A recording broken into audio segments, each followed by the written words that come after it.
friends, welcome back to my channel. For those of you who are new, my name is Dee.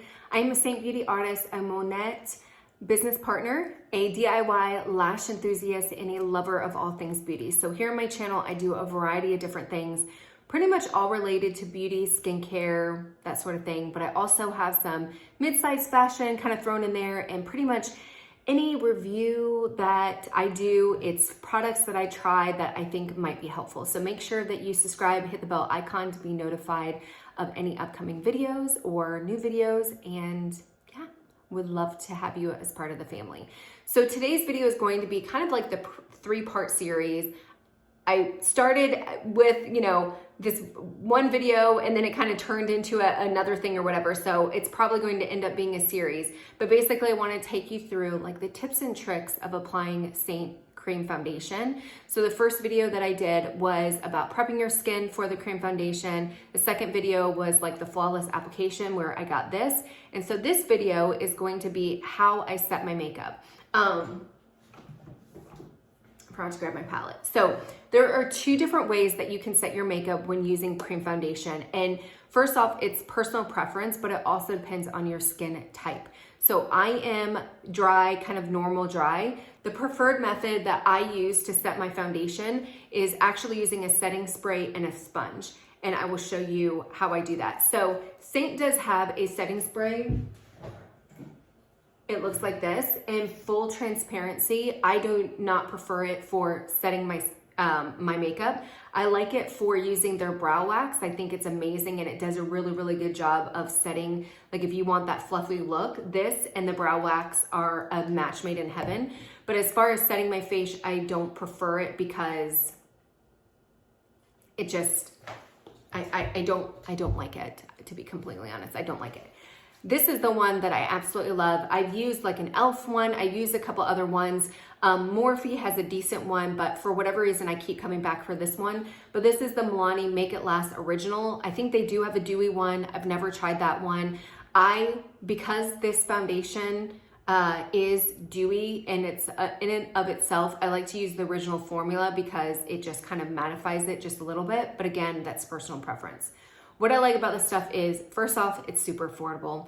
Second off, it's easy to get your hands on. Target sells it, Ulta sells it, that's where I get it. I think Walmart sells it.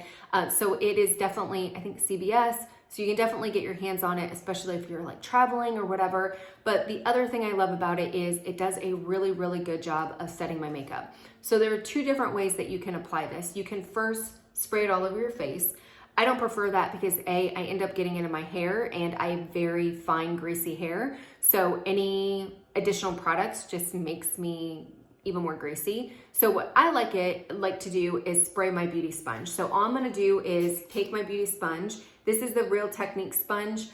Seint does have a beauty sponge. I prefer the Real Techniques sponge better, but I'm just gonna spray it, and I'm just going to dab it all over. I put way too much because I sprayed it again, but so I'm just gonna go in and I am going to just dab it all over. That's it. And what I like about this is not only is it putting the product on my skin, the setting spray, I'm doing it so I don't mess up my hair, but I also like it because it's just a one more step to make sure that you don't have any harsh lines, any brush lines or anything like that. So it's going to help smooth that out, make sure that your skin or your cream foundation is flawless, but it's also going to be a one last attempt to pick up any excess product that you have. So that's why I like it, because it's just a really, really good step. So that is it. My makeup is set. Now, the reason why you want to set your foundation, your cream foundation, is it's not like liquid foundation. It is going to still move with your skin. So when you set it, it helps to kind of keep it there, but it's still going to look flawless. It's still going to look like your skin. It's still going to move with your skin. It's not going to dry down like liquid foundation. So that's why I like it. But you can see it's so, so pretty.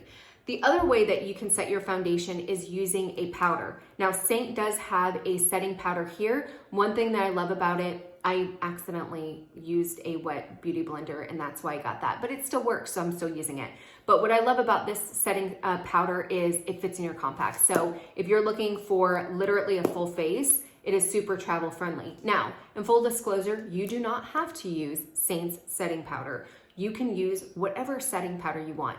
This foundation or this cream foundation is going to work with any setting powder. So if you like more of a setting powder in a pan, do you, whatever one you like. If you like loose setting powder and you're oily and you want to do your whole face, then go ahead and do that. It will work with any setting powder, it doesn't matter. So the two things that you need to think about is personal preference. If you like more of a matte look, then I would definitely recommend going for a setting powder because it's gonna mattify everything. If you're oily, I would recommend doing a setting powder because it's going to mattify. If you are more on the dry or normal side, I would recommend using a setting spray because you're not going to lose that dewiness that the cream foundation gives, but you're also not going to pack the powder on. I mean, us dry girls know, powder is like, ugh. So that is what I do. Now, the question I always get when I'm doing color matchings or people will DM me is, do you set your under eye with powder? And the answer to that is sometimes. Sometimes I do. And there's really no rhyme or reason of when I do it. 99% of the time, my day-to-day look, I do not set my under eyes with loose powder. I always set it with this. I spray the makeup sponge and I go in and I go like this, and I don't get any creasing. Everything stays the way it is. Now, if you are getting creasing or it's settling in your fine lines and wrinkles, then that's your key that you're using too much product, and you want to take a sponge and go in here and get all the excess product, and that will help with the creasing. But I do not, on a normal day-to-day basis, ever set my face anything with powder. Now, what I normally do with the powder is sometimes I will throw a wash of the powder on my eyelids to kind of prep them for eyeshadow, because sometimes, especially if I'm using a dark shadow like this, it doesn't, with the cream foundation, it doesn't blend out as easily. So I will throw the setting powder on my lids, and then that way when I go in with this color, it blends seamlessly. When I'm doing lighter colors like this, I don't worry about setting it because I know I can blend it out. It's just the darker colors sometimes I don't want to say they don't blend out as easily, but it's easier to see if you're making a mistake. Like if it's not air blown or whatever, you're going to see it with the darker eye colors. But with something like this, you're not going to see every little intricate piece of the color because it's not super dark. So that's basically what I do. So hopefully that helps you, the two different ways that you can set your cream foundation. I would strongly recommend that you do. There are days that I forget because I'm running, crazy. And I notice that my foundation doesn't last as long as when I set it. Like I said, this stuff is the bomb, but it's not like it's going to melt off your face, or it could move a little bit of, different places or whatever, but it's not like your contour is going to start moving down or your blush is going to start moving down. It's not going to do that. It's just going to move a little bit more. So if you want to, you can just spray it. Like I said, you can spray the sponge. You can hit those areas that have more movement, or you can do like me and do your whole face and set it, and then that way everything is flawless and beautiful and gorgeous.